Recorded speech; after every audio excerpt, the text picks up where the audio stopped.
in the studio with me is Gianna Caldwell. And Gianna, I managed in all of my prep work here to lose my one sheet, which had your, there it is. Oh, there we go. It has your website and stuff like that on it. There we go. Republican strategist, the Caldwell Strategic Consulting, called CALDS, consulting.com, right? Correct. And Got it. Twitter is at Gianno Caldwell. Okay. CALDWELL. Correct. Got it. Okay. So you had a piece, actually you had two pieces on the Hill last week. Yes. That were, widely shared and viewed about Donald Trump. Yes. And I wanted to get you on and talk about that. I also wanted to talk about this whole idea of where the parties are at and what it means. So first of all, your thoughts on Donald Trump.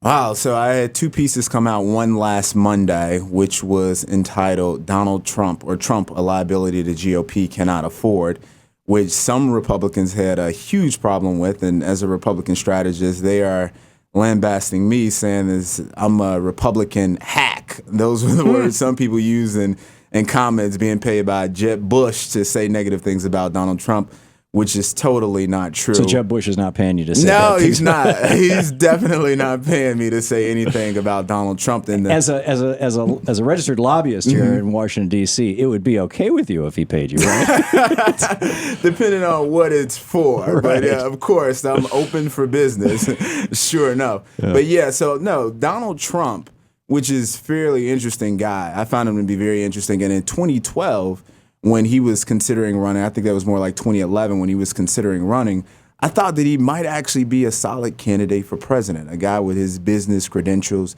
someone who seemed that he was pretty sound. He wasn't as ridiculous as he is now, in terms of conversations with media outlets. The number one thing he'll do now is pontificate on his experience and, a golf course he has or a hotel and let him know he's open for business. He's a good salesman. Basically what he's saying is, I was born rich and I got richer, and therefore you should vote for me for president. I mean, that's one way to put it for sure. I know how to make money. That's one way to put it for sure. But another piece that I wrote, which came out this Friday in the Hill also, was a tie, Republican-based tie to Trump that won't break.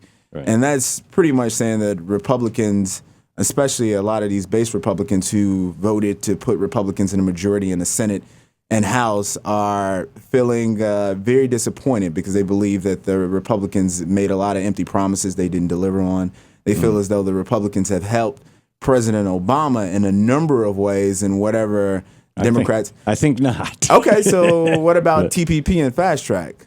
Well, you had Paul Ryan defending the president to Democrats. That's the other way around. That's the president helping Republicans. No, sir. This is his deal. This is him. I know. No, well, it's his deal and the Republicans' deal. I mean, all of the Republicans are supporting this. You got only 20 or 30. No, that's not true. Not all the Republicans. Well, all but maybe 3 or 4. You've got more than 3 or 4. Well, you've got the I don't support it. You got the vast majority of Republicans in the House and Senate supporting this, and you've got a very, very small minority of Democrats, just enough to make it happen. But this is the president's which is a repeat, deal, by the way, of what happened in 1996 with NAFTA and GATT. Again, that was Bill Clinton that was basically a Republican deal that Bill Clinton was agreeing with and pushing through. I mean, the Republicans have been pushing this stuff since Nixon. Negotiated his deal. Him and his administration negotiated this deal. I agree. A lot of Republicans, especially conservative ones, were against this deal. Absolutely against this deal. A lot of them. You had folks that threw a bill to the floor, a resolution that said, hey, we want to get Speaker Boehner out because he's pushing this deal. They're whipping the votes on this deal. How many Republicans refused to vote for fast track authority? I don't know that number right now because the number changed. It kept changing. The number kept changing. All right. Well, in any case, Paul Ryan defended the president in the Ways and Means or the Budget Committee. Yeah. Well, I'd say the other way against Democrats. So it's So we get this. You and I both read this article over in ReverbPress.com. Correct. And it's titled "A Bernie Sanders Supporter Rockefeller Republican Call to Action." And this guy writes. I'm a Republican. I'm a feminist. I'm an anti-racist activist. I support marriage equality. I support social programs. I'm voting for Bernie Sanders. Maybe Democrats should listen up and start reaching out to the Rockefeller Republicans who actually left the party. We call ourselves independents today, and we make up 41% of registered voters.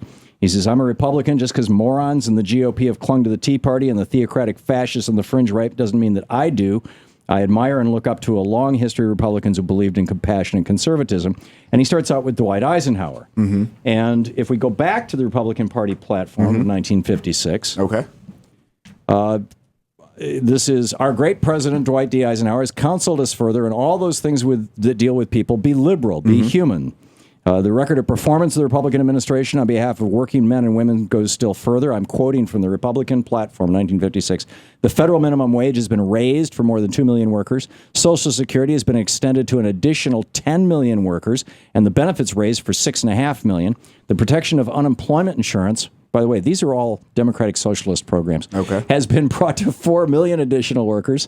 There have been increased workmen's compensation benefits for longshoremen and harbor workers, increased retirement benefits for railroad employees, wage increases, improved welfare and pension plans for federal employees. In addition, the Eisenhower administration has enforced more vigorously and effectively than ever before the laws that protect the working standards of our people. And then just some very quick points. Job safety, special employment programs for older and handicapped workers, strengthen and improve the federal state employment service, equal pay for equal work regardless of sex. The Health, Education, and Welfare, Republican action created the Department of Health, Education, and Welfare as the first new federal department in 40 years to raise the continuing consideration for these programs. Equal rights, we recommend to Congress a constitutional amendment providing equal rights for men and women.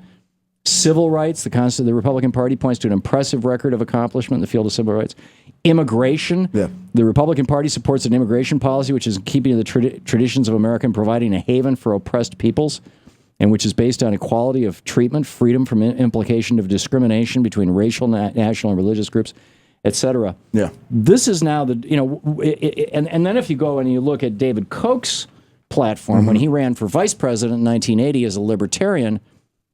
Repeal federal campaign finance laws, abolish Medicare and Medicaid, do away with all regulation of the medical insurance industry, favor the repeal of the fraudulent, virtually bankrupt, and increasingly oppressive Social Security system. We propose the abolition of the governmental postal service, repeal all taxation, repeal minimum wage laws, abolish the Environmental Protection Agency, do away with safety belts, airbags, and crash helmets, abolish the Food and Drug Administration and all tax-supported services for children. We oppose all government welfare relief projects and aid to the poor programs. We call for the repeal of the Occupational Safety and Health Act, the abolition of the Consumer Product Safety Commission, and repeal of all state usury laws. In other words, the banks can this is like the Republican Party has become David Koch in the 1980s. The Democratic Party has become Dwight Eisenhower in the 1950s, 1956. And Bernie Sanders is the guy who is the Democratic Party in 1956, in my opinion. Okay. Your thoughts? I'm going to have to disagree with you on that, especially when you're talking about the libertarian platform. I understand that whatever their views were back then, but obviously things have changed a great deal now. These are still the positions of the Libertarian Party. Not necessarily. I think what you would see is I get the libertarians Rockefeller on this Republican program all the time, official libertarians who will debate every single one of those things. And they would say that you should do away with all taxes. Yeah. They would say that you should take away seatbelts. Go back to not take away the seatbelts. Let me give you the exact language here. Okay, because I definitely want to talk about this Rockefeller. We specifically oppose laws requiring an individual to buy or use so-called self-protection equipment, such as safety belts, airbags, or crash helmets. Don't do away with them. You do away with mandatory. Use mandatory use. Yeah. So let's. We're going to go to that, but you mentioned something. The first point. Stick around for just a minute. We'll continue. Gianna Caldwell's with us. Republican strategist and lobbyist, 15 minutes past the hour. We'll be right back. This is the Thom Hartmann Program. And Gianna's website, caldsconsulting.com, and his Twitter is? At Gianno Caldwell. At Gianno Caldwell. We'll be right back.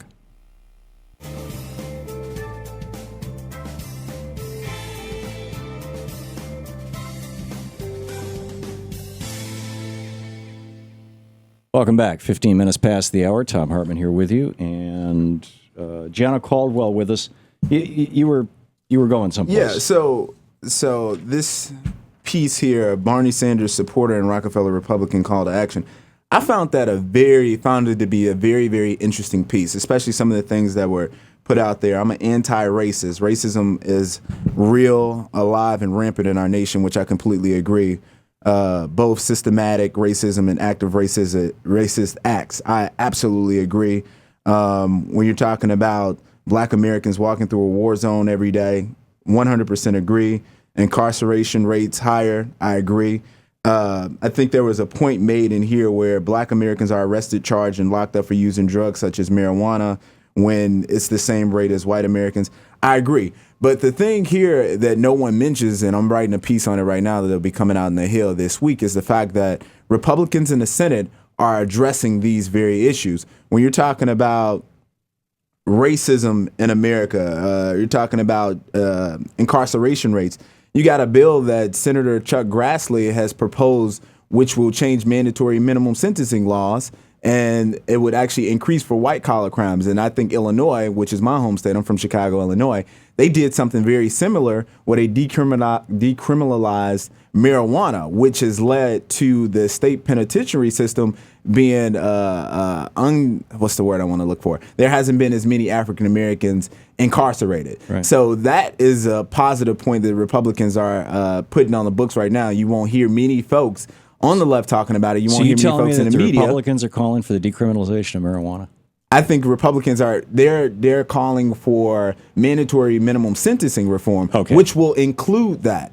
You're talking about well, it'll include everything, but yeah, basically, let's give discretion back to judges. But I would submit to you that the most racist thing that the Republicans are doing is everything they can to stop blacks from voting. I mean, this is, yeah, David Koch will throw a bone. Mm-hmm. He'll so he's doing 1,001 bones. Less than 1% of his political budget might go to hey, yeah, let's do sentencing reform. It won't cost us anything. No. He's not investing it's in more than sentencing reform. We're talking about he put together Ban the Box, which is something that's wildly popular all around, and then his corporation, this 60,000 member corporation, they're not asking. Have you ever been arrested before? Right. That's a large-size corporation that's doing that. Sure. And in addition to that, he's doing something with the body cam legislation, which is being proposed by Senator Scott. Again, stuff that authorizing $500 million that is not for body cameras. Right. Which all sounds good. It is good. You don't think so everybody agrees on this. So yeah, okay, we'll throw some money into stuff that everybody agrees on, that there's a national consensus on. But that's not the point that you and others have been making. Will David Koch stop supporting the efforts to suppress the vote of people of color around this country?